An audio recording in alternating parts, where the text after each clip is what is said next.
All right. Hello, everyone, and thank you for being here. On behalf of the Environmental Finance Center Network, welcome to our webinar, Milestones, Metrics, and Measurements from our Getting Grant Ready series for tribes. My name is Kristen Crew from the Syracuse University Environmental Finance Center.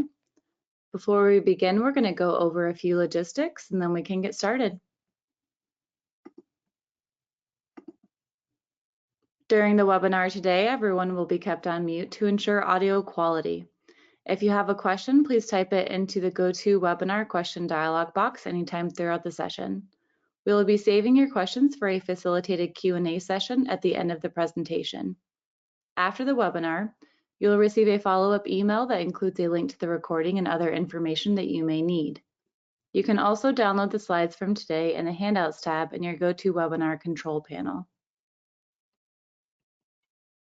This webinar has not been submitted for pre-approval of continuing education credits, but eligible attendees will receive a certificate of attendance for their personal record. To receive a certificate for this session, you must attend for the entire session and register and attend individually using your real name and unique email address. Certificates will be sent via email within 30 days of the webinar date. If you have questions or if you need assistance, please contact smallsystems@syr.edu. Now for a little bit about us. The Environmental Finance Center Network provides training and technical assistance to small water and wastewater systems in all U.S. states and territories through our building technical, managerial, and finance capacity programs. If your community or utility needs assistance with drinking water or wastewater system management, please feel free to contact us through our request form, which I will be sharing shortly in the chat. And lastly, I'd like to quickly highlight the last webinar in this series taking place next week. This will be on developing a budget and budget narrative.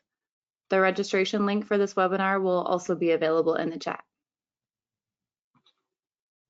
And with that, let's go ahead and get started.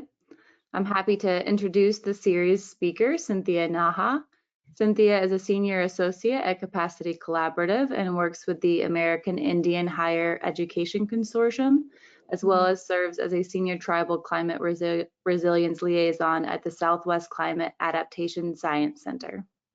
Welcome, Cynthia, and I will go ahead and hand it over to you.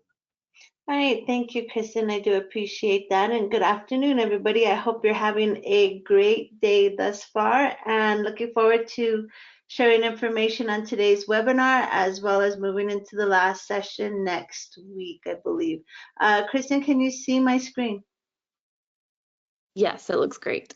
Okay, perfect. I'm gonna go ahead and turn my camera off for now. I always just like to show it for a minute so that way people know, can, see who I am and whatnot versus just a photo of myself. So we'll go ahead and get started so that way we are definitely mindful of everybody's time.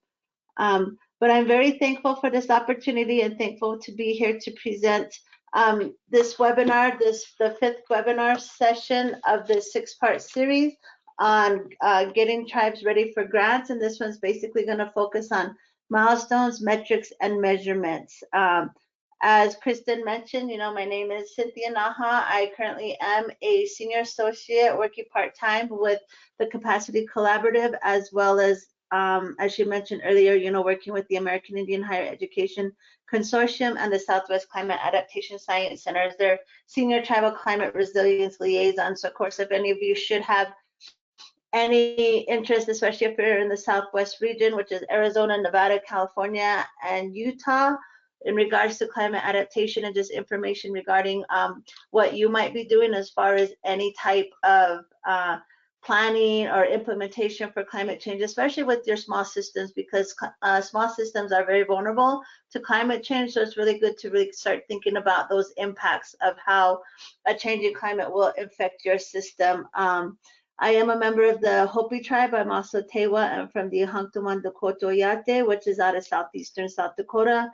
I do reside here in Santa Fe, New Mexico. And as you can see here from my quick introduction bio, I do have 20 years of experience working in environmental protection and natural resources. Majority of that is focused on like solid waste, recycling, Clean Water Act, let's see, rangeland management, agricultural management, water resources, pretty much runs the gamut. And towards the end of my tribal career, or while I was working with tribes, when I was working with Piccaries Pueblo, I did start to train to be a tribal water operator, which is something I never imagined I would actually begin to train to do or delve into. But it really, opened my eyes to a lot of just different areas or sectors or programs or departments that we have within our tribal communities. Not only that, when I was the director of natural resources for the Santo Domingo Pueblo, I worked closely with the then utility director for the tribe, and was able to learn a lot more about just the systems we had there in Santo Domingo, and how just the, so to speak, issues and challenges that the utility department did face for the tribe. So again, understanding that the importance of looking at not just our small systems, or not just the programs we have within our tribes that we're managing, but also how to really look for grant funding that's going to be comparable to that, the needs of what project we might be wanting to implement.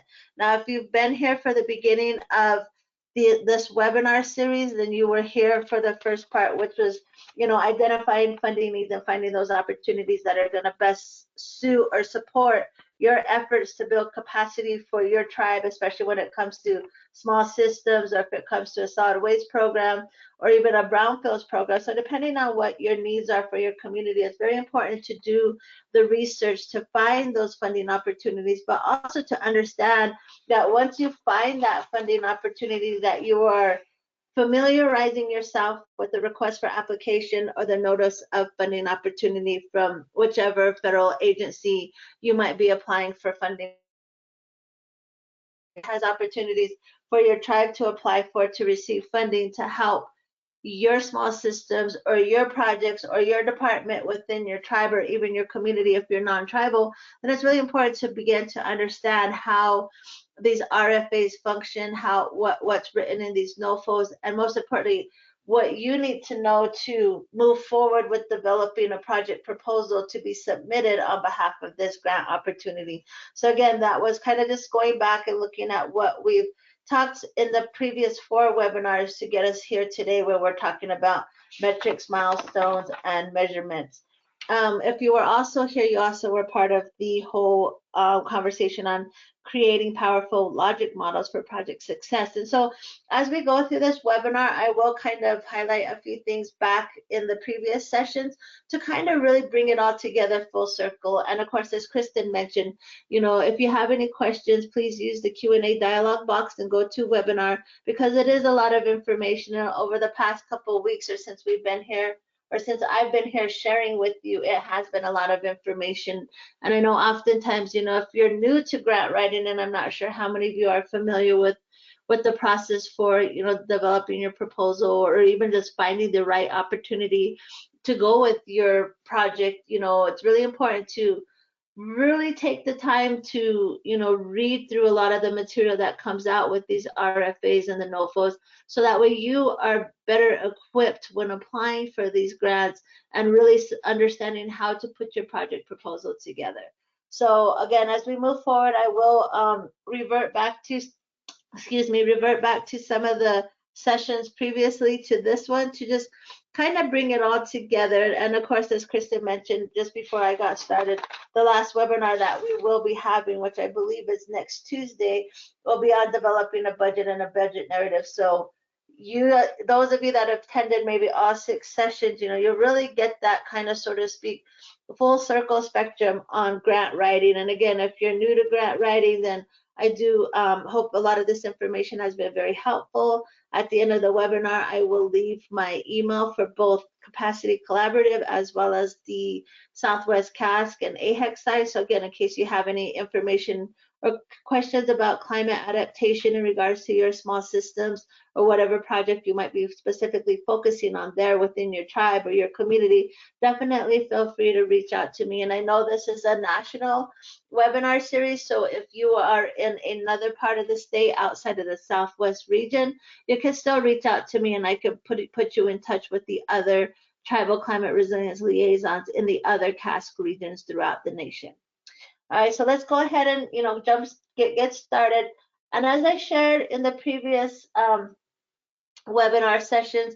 For the purpose of today's webinar, I will be using the Swiffer grant and solid waste as the example as we move forward with milestones, metrics, and measurements. And I'm using this as my example because, again, I have quite a bit of experience within solid waste management and building recycling programs for tribes.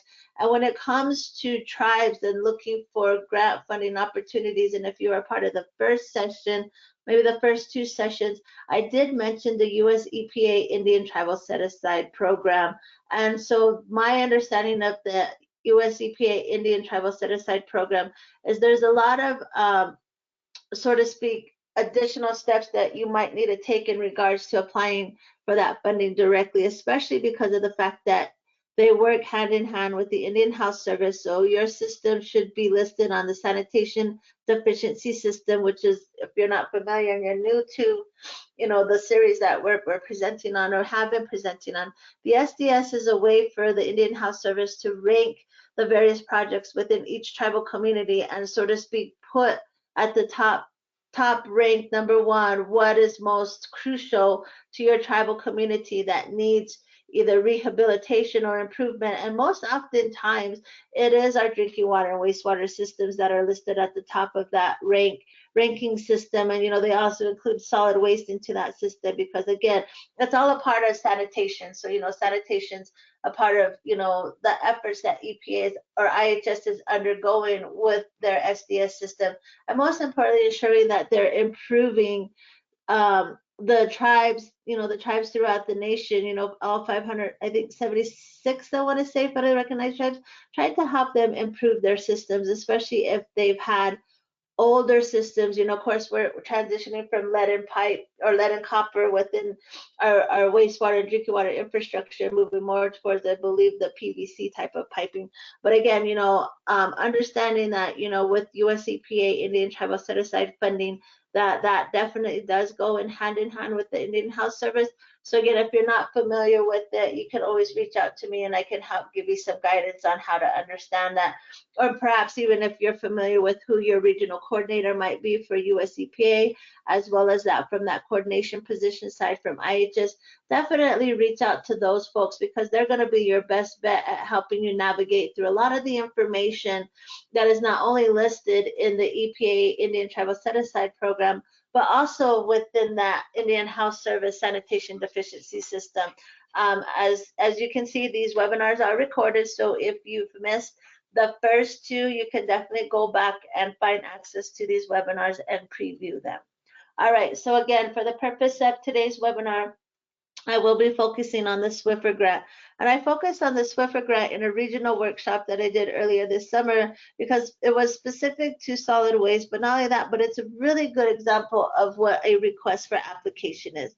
And I've used it because of the fact that it breaks it down as far as looking at, when it comes to developing a logic model, because again, you want to identify what your outcomes are, your outputs, what are those long-term, intermediate, short-term, intermediate, and long-term goals. So you really want to have, for your tribe, for your community, you really want to really look at the longevity of your system, whether that's your small systems that you're working with, or whether it might be your solid waste program, or whatever program you might be looking at to implement for applying a grant for, because a lot of the information that has been shared over the course of this series can really be applied to any grant mechanism that you are looking at or looking to apply for on behalf of your community.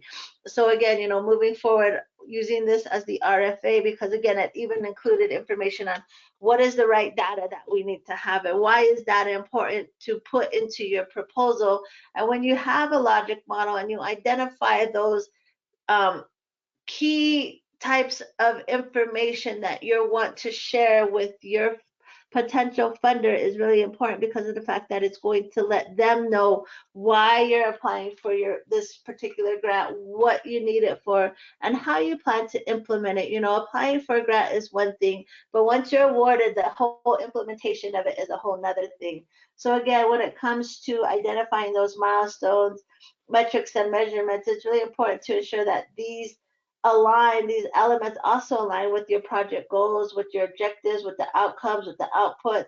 And really, most importantly, all of this together is going to help you create a compelling result-driven proposal, which is very much oftentimes what really helps us to get that proposal awarded. So let's go ahead and move forward. So again, just looking back at the previous webinars, and even, when your project is awarded, or maybe based off of a project that you recently have done that was awarded, say, for example, you were awarded $100,000, for fiscal 24 for, your small systems, or even for a solid waste program. So again, based off of that and looking at your logic model, what is it that you intend to do with this funding that you've received, and how are you going to capture those milestones? What's most important about these metrics that you really want to report to your funders, so that way they can see not only are you building your ability to manage these proposals, implement these proposals, but to also think beyond what you are doing and look at that longevity of how you intend to continuously apply for reoccurring funding. Because like I mentioned, working 20 years in tribal government, there are several different grant programs, for example, like the US EPA's General Assistance Program grant for tribes.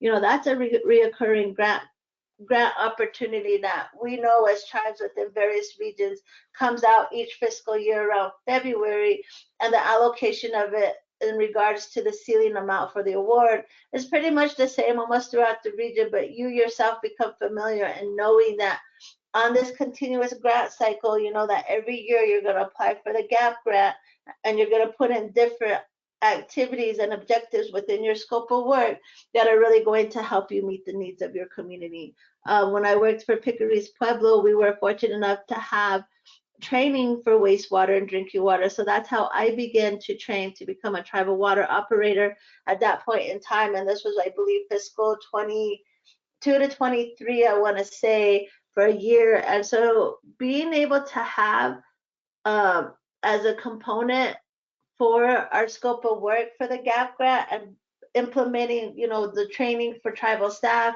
to begin to train to be a tribal operator really went a long way, because that meant that those opportunities we had outlined in our scope of work was definitely something that was needed, identified as a need for the tribe, and also knowing that we could put it into the GAP grant met those needs. But then at the same time, what were we trying to achieve as far as those milestones, metrics, and measurements?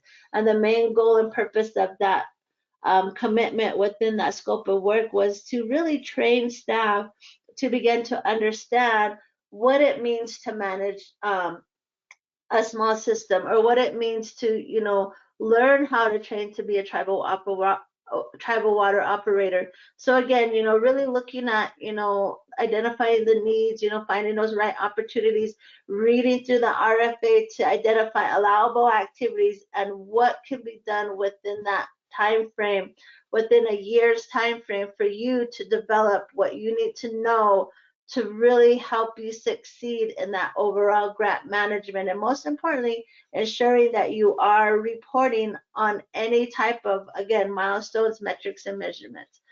So moving forward, what and why are milestones important?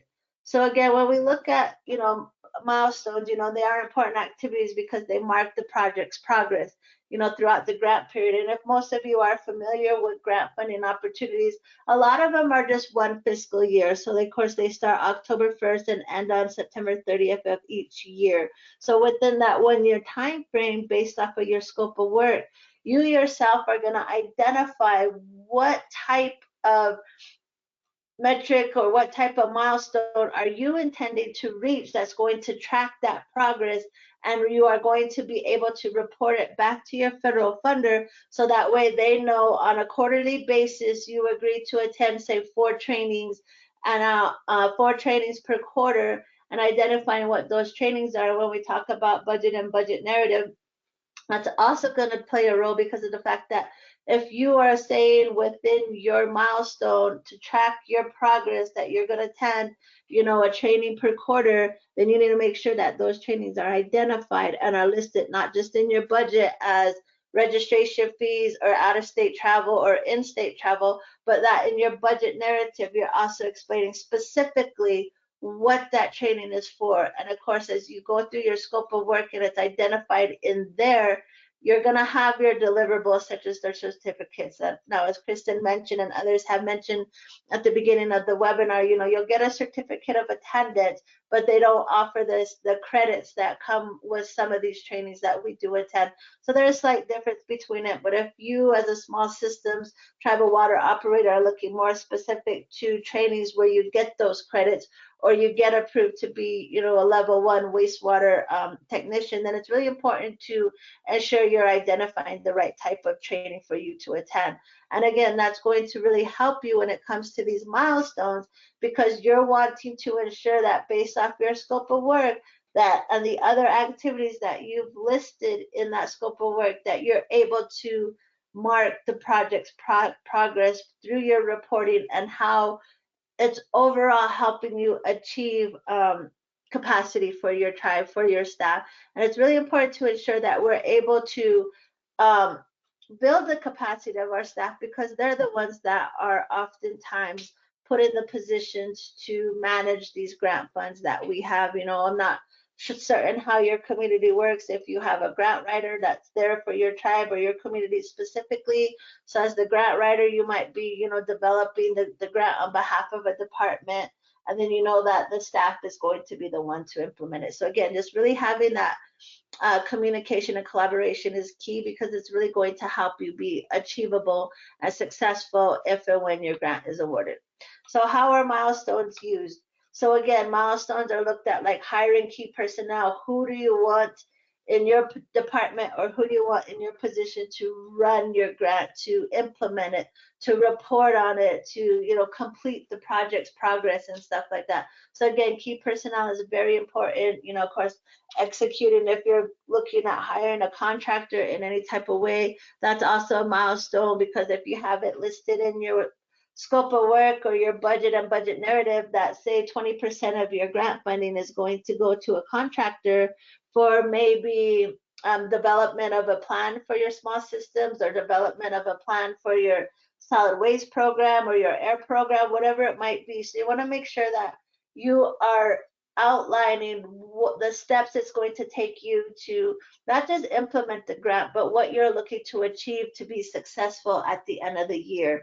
So again, even hosting an event, if you're looking at having an Earth Day event and you want within your hosting an event, it's identifying maybe the facility, or maybe it's going to be outside, or maybe you're wanting to provide a lunch, and I know with federal funds you can't per se buy lunch with federal funds, but perhaps you have tribal dollars that are going to go to it, that are going to help. So again, kind of provide a little in-kind opportunity to leverage your events with the federal funds versus and tribal funds to have lunch or something like that. But again, you're going to want to make sure that you outline specifically like what the event is, what you anticipate as far as your projected outcome for it, and overall like what kind of like behind messaging, what are you hoping to achieve and how are you going to achieve it. So that's something really important when it comes to milestones, because we all want to be achievable and successful in the implementation of our projects. We also want to show the grant funder that by hosting this event, this is what we're anticipating our outcome to be. And by hosting this specific event over time, that long-term, so to speak, outcome is where we might see changed behaviors and how people approach things. Say, I know in Santo Domingo, we had a lot of issues with, people dumping the fats, oils, and grease down the drain, which creates a problem, as you all know. So again, utilizing that as a platform and hosting an event to get people to be more understanding of, not just the system they have attached to their house or even their septic tank, but really just understanding and consciously really changing attitude and behavior, so to speak. And again, I mentioned training before because I feel training is very imperative to the work that we do, especially within our tribal communities. So again, taking a look at this as far as what your milestones are and how do you ensure that your project is going to reach your end result success. So again, a couple other milestones, and this is more specific for a research project, which of course, may have a stricter timeline than what we're dealing with in grant funding.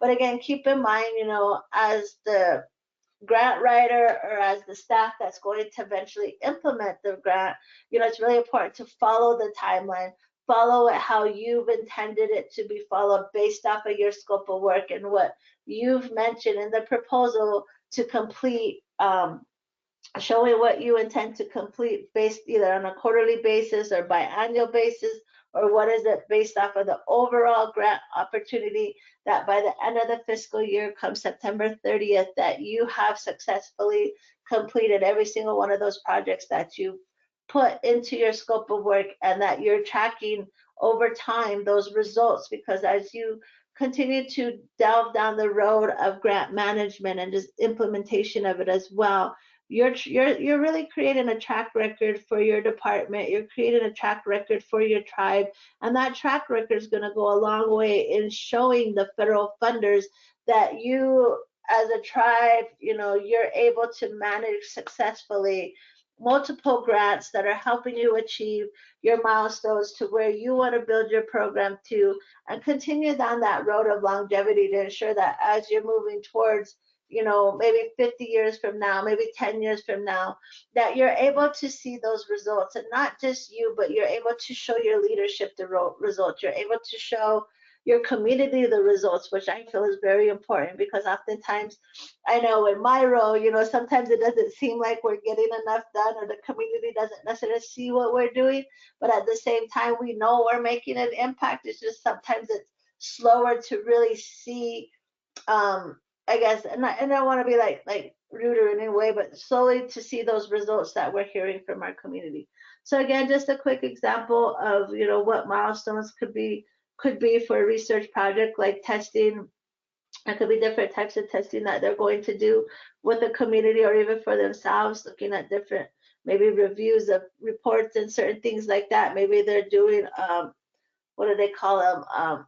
It's like these studies that they do in regards to climate change, to review a lot of, research that's already been done to make sure that it's definitely going to provide, a tangible results. And I'm always about tangible results, because working in tribal communities, it's important that our community members see, our tribal members see the results that are transpiring based off of the project proposals that we're submitting to federal funders, state agencies, and what really is coming back as far as that, if you will, return of investment back to the tribe, or return of investment back to the community. And most importantly, if you're like me and have worked in the environment and natural resources field for as long as I have, it's also seeing those results within our environment, seeing people maybe have more respect for our community, and maybe reducing the amount of illegal dumps that we're having to clean up on a quarterly basis, certain things like that.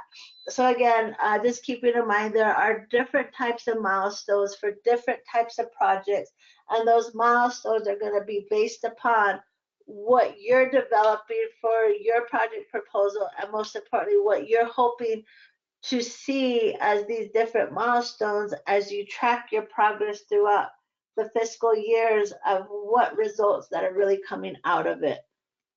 So again, just to kind of show you, I guess a little spreadsheet, or real quick, or table format of how to track certain grant milestones, based off a quarterly basis. Maybe at the beginning of the year, your first goal or milestone is to hire a solid waste coordinator or a wastewater, technician, and you want that person hired within the first quarter. Perhaps the second quarter, or even within that first quarter, is just reviewing whether it's an integrated solid waste management plan, or perhaps it's a wastewater treatment plan for your facility, or some kind of plan, or some other kind of objective that is tangible enough to track, so that way you can see the progress come the end of the fourth quarter. So another example is conducting a waste stream audit characterization, and I did talk about the waste stream audit and characterization in the last session, which was based off of strengthening proposals with the right data. Because again, how can you really create a source reduction program if you're uncertain as to what type of sources in your waste stream you are looking to reduce? And if you're trying to create a recycling program, then during your waste stream characterization, you're going to want to pull out those items that are recyclable, and then to be able to weigh the amount of recyclables versus just household refuse without it. We'll give you those results as far as the numbers or data that's needed to really see how effective creating a recycling program will be. Again, attend trainings, like I mentioned, maybe your milestone is to attend one training per quarter, whether that's in-state or out-of-state. And again, when we go through the last session next week on developing a budget and budget narrative, all this information that you see here in the grant milestones is imperative to that budget and budget narrative. And once we get there, we will also go through that as well. And then again, updating the plan. So just to give you a quick overview of what kind of grant milestones can be. So then they can either be simple or complex. It all depends on you. But try not to, be too complex in your milestones, because oftentimes the complexity of them can oftentimes make them unachievable. And I know that, and I say that from experience, because sometimes I've bitten off more than I can chew, and then having to, so to speak, go back to the drawing board and really kind of, reduce the amount of milestones I'm trying to achieve, especially within a fiscal year. So kind of keep it simple, because that's really going to help you you reach your success that you're wanting to reach by the end of the fiscal year. So what and why are metrics important? So again, metrics are basically the quantifiable data points that measure the progress. So it's like the impact and outcome of the grant funding. So what type of impact are you hoping by developing your project proposal? You already understand that you got to track your project's progress through the milestones. But now with metrics, you're trying to collect that quantifiable data to see those end results and to show the numbers of, maybe, like I mentioned earlier, the number of illegal dump sites that have been reduced on your tribal lands because you've implemented an education and outreach so to speak campaign, where in the first slide I showed with milestones, where it says respect our pueblos, only you can prevent illegal dumping. By pushing that out as a campaign, you're hoping to impact your community so they understand that, one, we have a transfer station and we have a curbside collection program. So it's important to utilize these services that your tribe is providing to you, so that way we're not having illegal dumping occurring out on our tribal lands, which would eventually be more costly to clean up than if they were to just follow, the services that are provided. So again, really, collecting that data and that information. And why metrics are important is because as you're collecting the quantifiable data, when you go to apply for another proposal in the next fiscal year, you are internally creating the data that's needed to strengthen your proposal. And that really goes a long way, especially for tribal communities and tribal nations, because of the fact that a lot of the data that we may collect may be more from within our reservation, from within our own tribe, versus, of course we can go out and use census data for different things, but perhaps census data isn't as specific to the wants or to your needs more so, and that data that's coming from inside your tribe is really going to help you strengthen your proposal to achieve the result that you want in getting it awarded. So again, outcome or metrics are basically, again, the quantifiable data that track or measure the impact and the outcomes of your grant funded project. So how to measure the impact of a grant, so again, depending on your project and depending on what you are looking to achieve, there are some simple steps to designing these measurable outcomes for your project. Think about what your program goals are and how are your program goals aligning with, maybe you have a mission statement for your department. And so you're wanting to make sure that, within that mission statement, you have several different goals that you've outlined. And so you're really trying to look at, again, the longevity of your project over time and how it's going to make an impact. Again, not just on the community, not just for leadership, but even sometimes the impact that we're seeing out on our land. And I think that's very important because of different opportunities that do arise. And again, looking at small systems, when we go back to talking about the right data, perhaps your tribe is wanting to develop a new subdivision and 50 new homes are going to be built. And, we've got to decide whether or not these homes are going to go with septic, or will these homes be connected to the larger system, which might be either the lagoons that the utility department oversees, or perhaps it's even larger than that and being connected to the wastewater treatment facility. So again, really understanding how you want to approach this, what your goals are, figure out a way to not just track your outcomes, but what, again, are you hoping to achieve from these outcomes? How do you know that, through your project proposal that you are achieving the end results that you hope to achieve? And I think that's very imperative to the work that we do. Because when I started, back in 2004 in my career, I managed the General Assistance Program grant for the Intertribal Council of Arizona. And of course, it was a bit different than managing it for a tribe because it was an intertribal consortia. But I knew that as in my position, I had to hold these solid waste working group meetings. And I know I had to host 4 of them, 1 per quarter, and really had to change it up. So again, really trying to achieve at the end of the fiscal year, or when it came time to reporting, did I reach the outcomes that I wanted to achieve? And maybe that was more so like increased number of participants from different tribes at these solid waste working group meetings, or increase the understanding of various or new techniques or new materials, new resources that the tribes were unfamiliar with that they've now learned and understood. So again, just making sure that you are identifying or designing these measurable outcomes that can really show, not just track the progress through milestones, but could also help you collect the data that's necessary to identify those metrics and how it's helping you increase, not just your capacity for your staff or for your tribe or for, your facility in itself, but also overall as an overarching outcome. And you're starting to see, these end results that you're seeing show up within the environment, or maybe you're seeing an increased number of people participating in your recycling program, because before there was a recycling program, they'd have to take it to downtown or down to the landfill or somewhere else in a different community or different places, where now you're starting to see that increase. But you're also starting to see the payoff come in based off of the tipping fees that you're paying at the landfill for the larger load of refuse that you're disposing of. So again, there's different ways that people can track these. There's different ways of how you can measure it, but most important is really based up to you and how you identify those measurements. And sometimes within the RFAs they do show it, or the NOFOs, they do give you an idea of how you can do it.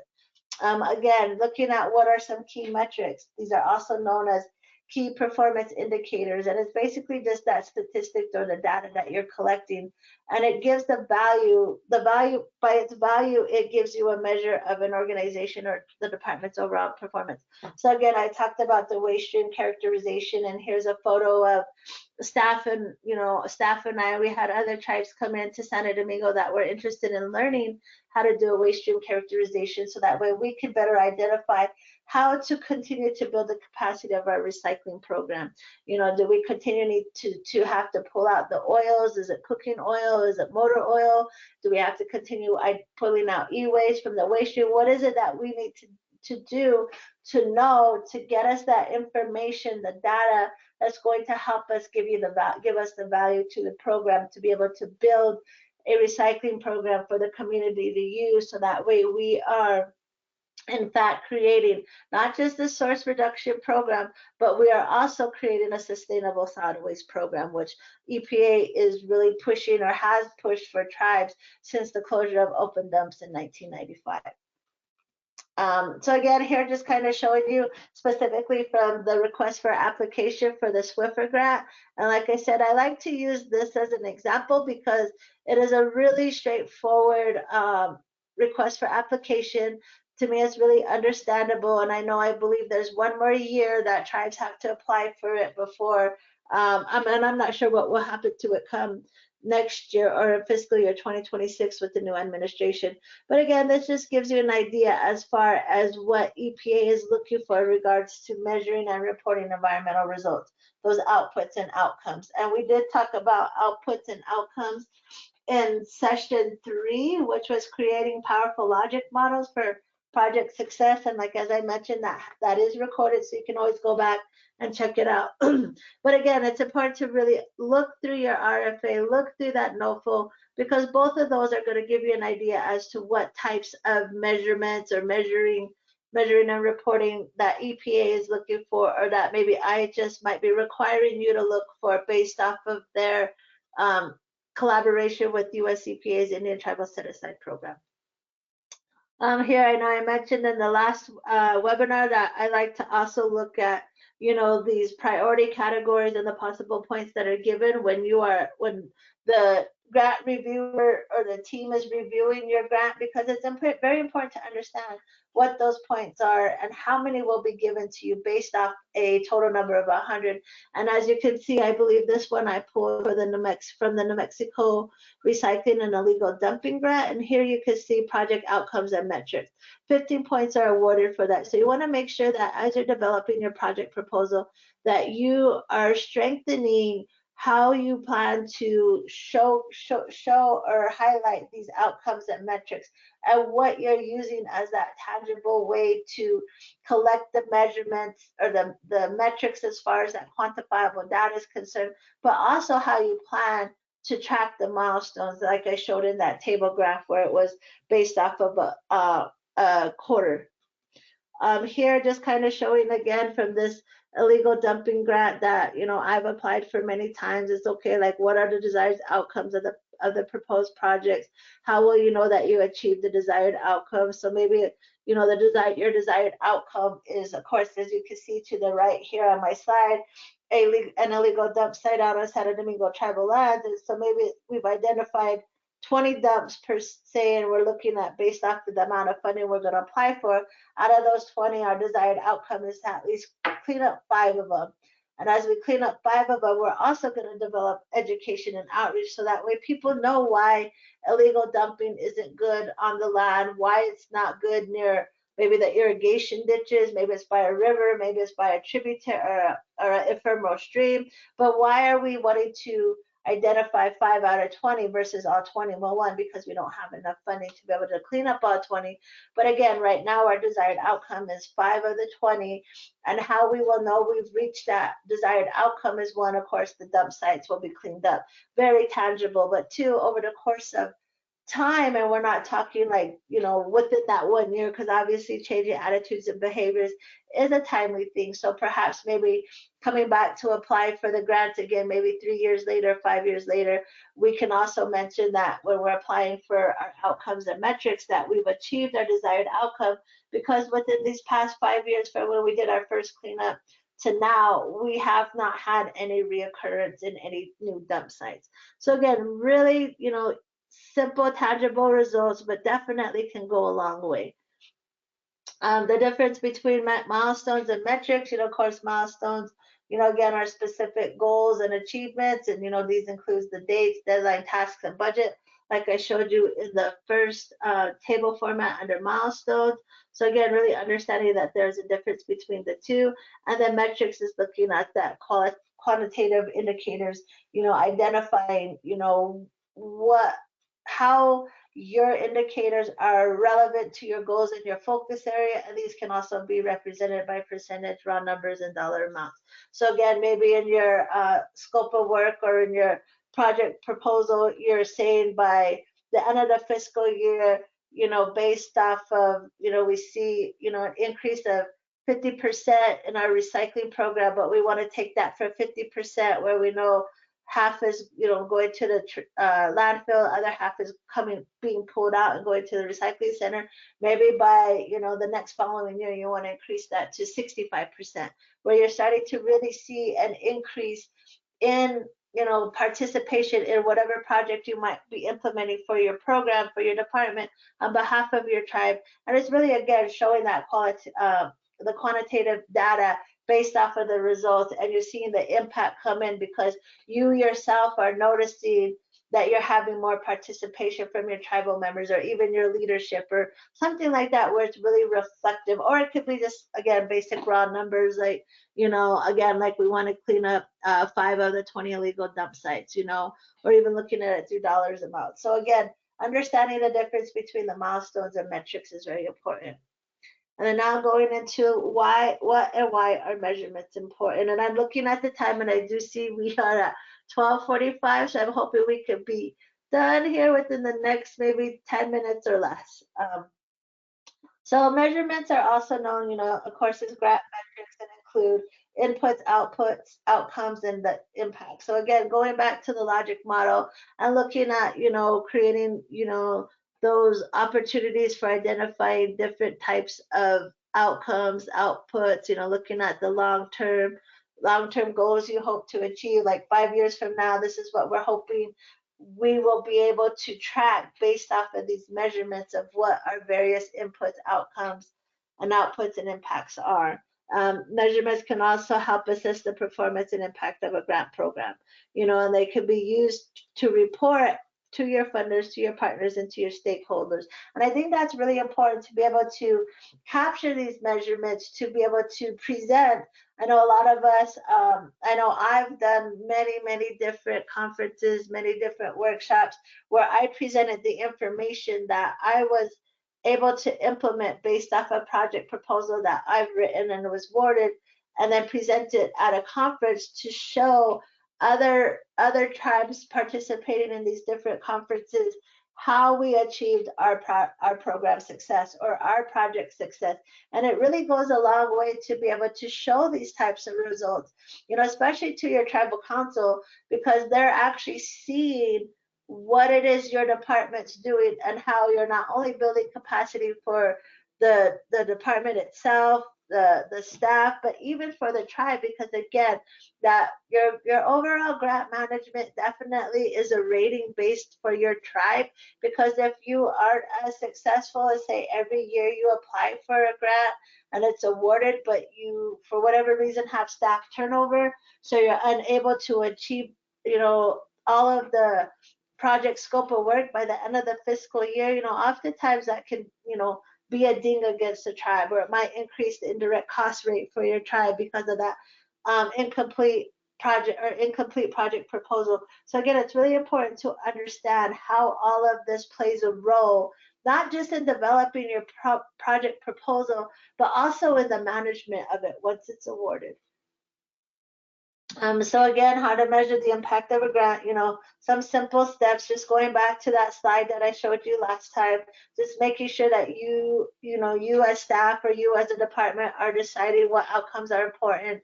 If you have a mission statement or you all just have goals you'd like to achieve, think about what these goals are and how are you going to achieve these outcomes and what type of impact are you hoping to make. Again, what will you need to know as far as you yourself as the staff person, as the grant writer, to be able to implement your project, to have these results and to capture them. It's not just capturing like maybe writing down the numbers or stuff like that, but one of the things I always like to do, especially when we have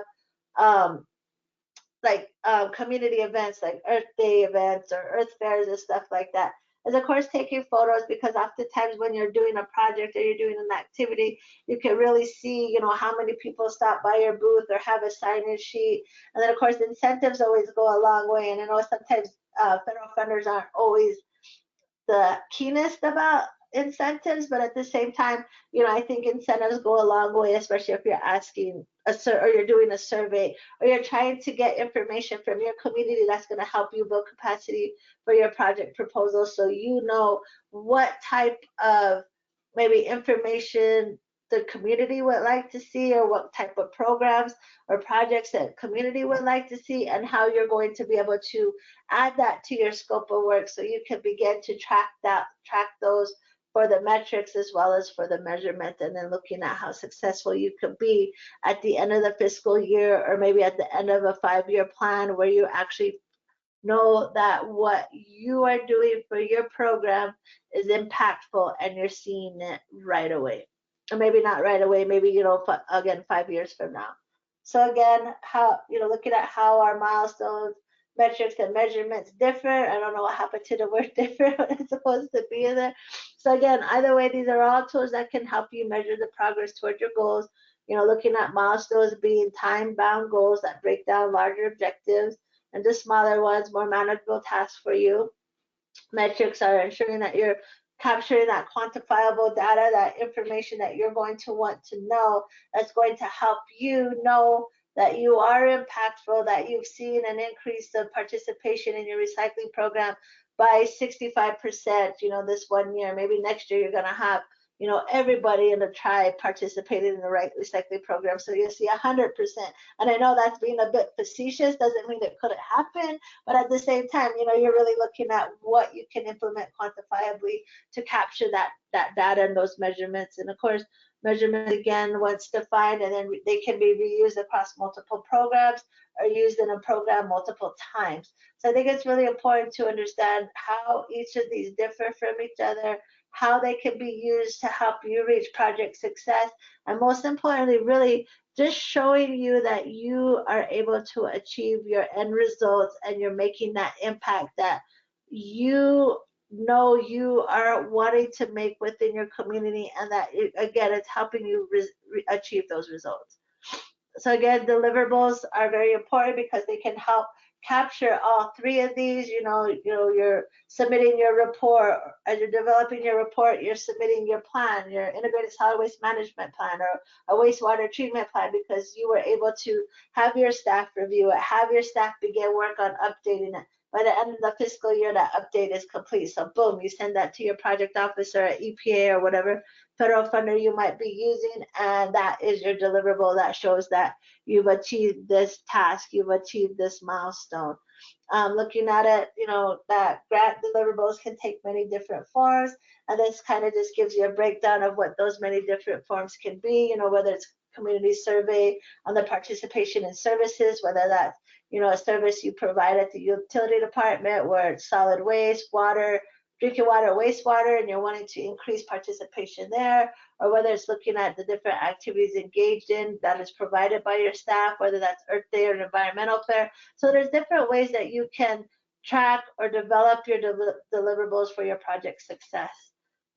Here's just an example. We hosted Free Trash Week at Santo Domingo for 1 week prior to their annual feast day, which really helped because it helped the community clean up in and around their homes, and it helped prevent illegal dump sites as well. By providing Free Trash Week, they were able to come to the transfer station, dump for free. Our U.S. General Assistance Program grant paid for the bins, paid for the tipping fees and things like that. So it helps save, the community some money in regards to the cleanup, but it also was a way to prevent illegal dumping. Again, signage is very important. It also really helps as far as making that impact and showing people that there's different opportunities, but this can also be used as a deliverable in many different ways. And then community outreach to help capture those raw numbers and percentages. Maybe you're wanting to learn more from the community about what they would like to see as far as different types of recycling, or maybe they want a composting program, certain things like that. So always being able to go out and do surveys or just capture that information from your community really goes a long way, because again, internally you're collecting that data that's needed to help strengthen your proposal.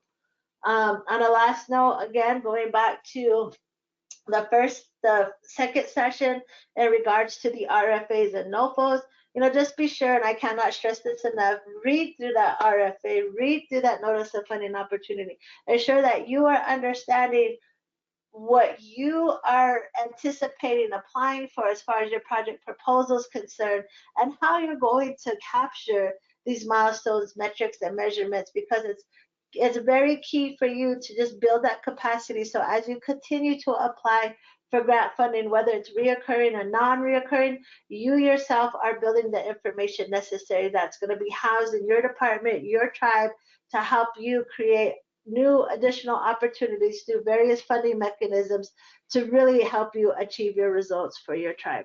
And with that, I am finished. 6 minutes till the end of the hour, top of the hour, and I will turn it back over to you, Kristen.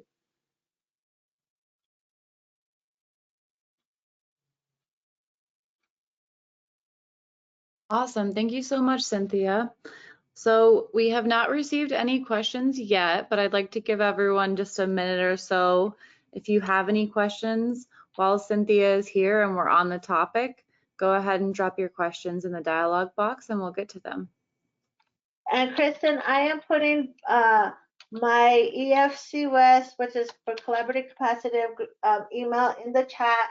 And if they have any questions regarding this webinar or the past sessions outside of today, they can definitely reach me there. And if any tribes in the Southwest region are interested in any type of assistance And there's only, they could definitely reach out to me at the cnaha.ahec.org for any climate adaptation questions they might have. And I can definitely see at that point in time how I may be able to assist them with that. But both of those emails are there if you'd like to share them. And again, I just want to thank you all for the opportunity to be here and present this information to you. I do know it's a lot, especially if you are new to grant writing. It can seem overwhelming and daunting just based off of the amount of information that is here. But again, if you have any questions outside of today's webinar, please feel free to reach out to me. And I look forward to next week's webinar, which is session 6, and is the final session in the 6-part series on developing a budget and a budget narrative. And I will stop sharing my screen right now, Kristen. All right. And I went ahead and I dropped those emails you sent over in the chat so everyone has access to those. So like Cynthia said, feel free to reach out to her if you do have any questions. A huge thank you to you, Cynthia, for sharing your expertise with us today. Following this webinar, each of you will receive a follow-up email with the slides from today, as well as a link to the recording of this webinar. We also ask that you please complete the webinar evaluation following this webinar so you can let us know your thoughts on today's session, as this helps us plan future webinars on topics that are important to you. Thank you again, and we hope to see you all at future EFCN events. Thank you, Cynthia. Hope you have a great day. All right, thank you, Kristen. You as well. Bye, everybody. Thank you.